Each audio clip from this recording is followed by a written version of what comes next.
to Choreographer Talk. My name is Jane D'Angelo, and I'm the director of Ohio Dance and the producer of the OhioDance Festival. Today, our guest choreographer is Glauco Araujo.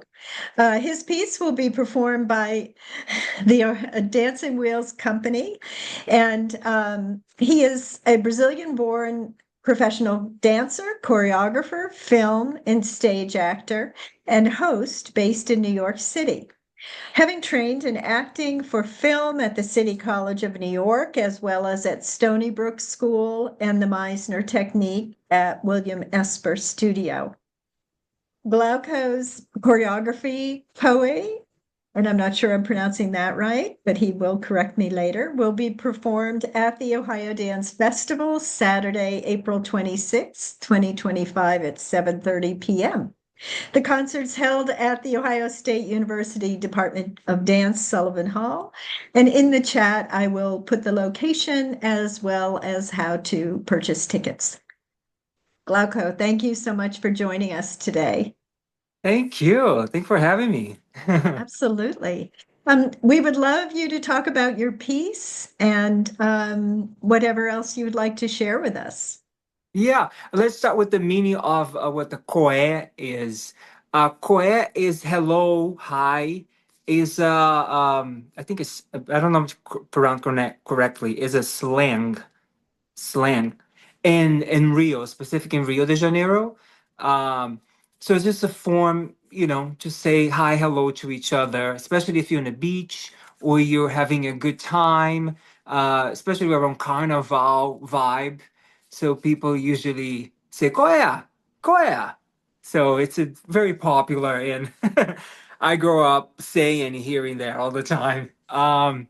So the piece is it's all that vibe. It's very Rio de Janeiro. Even the music and the words and everything it's mentioned and the steps. It's all that vibe. It feels like it's a big party.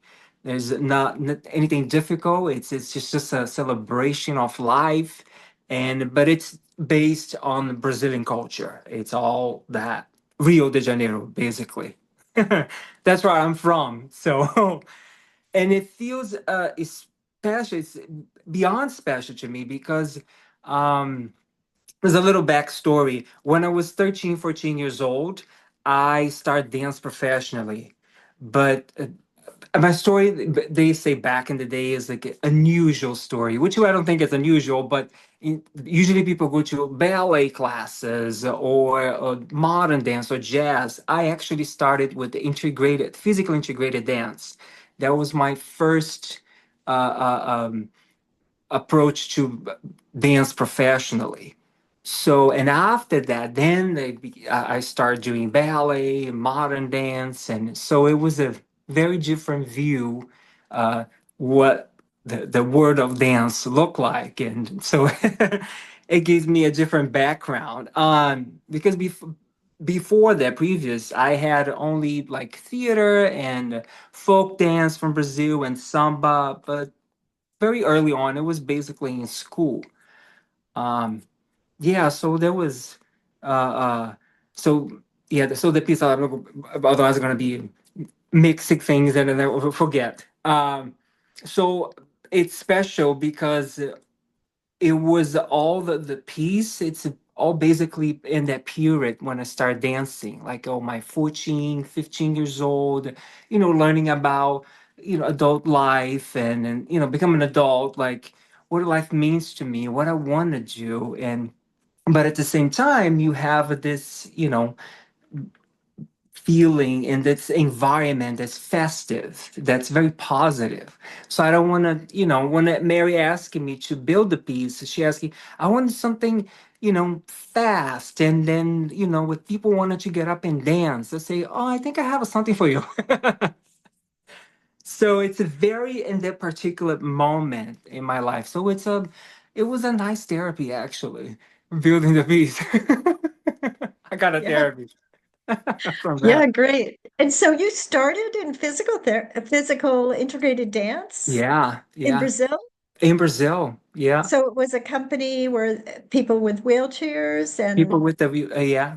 in Oh, which, yeah. interesting. Oh, that's So great. So you were, when Mary talked to you, it was a easy thing for you to make that transition. You already were in that world. yes, yes, it's very different. And then it's a, you know, uh, when I came to the US, I actually worked with in New York and Chicago too with the different companies.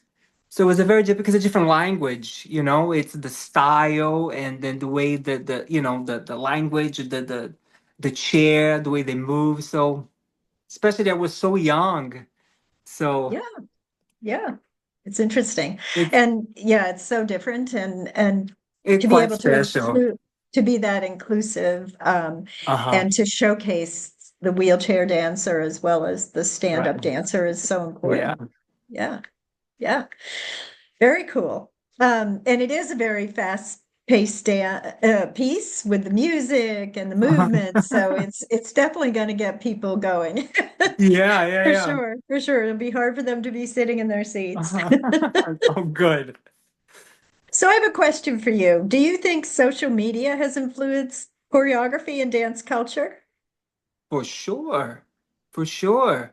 And I Yeah. think I think it's important, especially for now as an artist, able to have the platform, not just you able to share your art, um, that also is a way to connect with people easily. I mean, I think I still think be in a studio, and back in the studio we didn't have a phone, so we just watching everybody else, we watch each other dancing and get inspired and feel excited. But with the phone and now the way you can record yourself, people can know about you, and they live, my gosh, in a like far away from a different country. I actually got hired to work in US because I have a video on Instagram.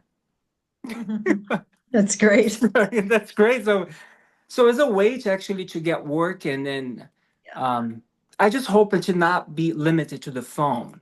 What's happening with film as well. We're at home, like, oh, it's available. I can purchase the movie. I don't need to go to the movie theater, which is sad in a kind of way because you miss the experience. To be on the theater. Watch a show or watch a movie. Yeah. Live performance Your live is performance, a yeah. lot better than video. And Oh, we realized that from the pandemic, right? When we couldn't have live performance. get to the point like I don't want to Zoom anymore. Yeah. I want to see people. Please, a human. I Yeah. want to see people in person.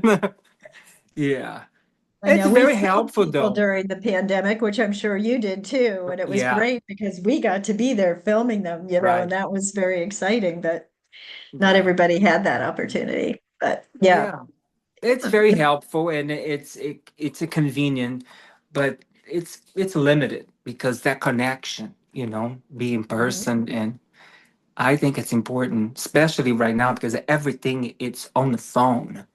Our whole life is on the phone. It's kind of scary, actually. So scary. I know. I come from a generation there was no phone. Same There here. was no like, No phone. and now the kids like 15, from 15 years ago, like they're already, like I don't know, a year, 1 year old, and they have a phone. Like, Oh what dear. does that? What does that reality look like? Oh my gosh, I feel like No. Yeah. it's I know different. it's a different world. Definitely. I know there will be some lot of tests done and research done on the I know. difference between yeah, phone and no phone. Mhm. And yeah, if we could put our phones down for a week, that would be amazing, Yeah. right? Never Oh my happened. gosh, I know. What a challenge. Yeah, what a challenge. Anything else you want to mention about your work or before we depart? I'm just very excited to be here, and I'm very excited that they're gonna able to present the piece, the company. So I'm so excited.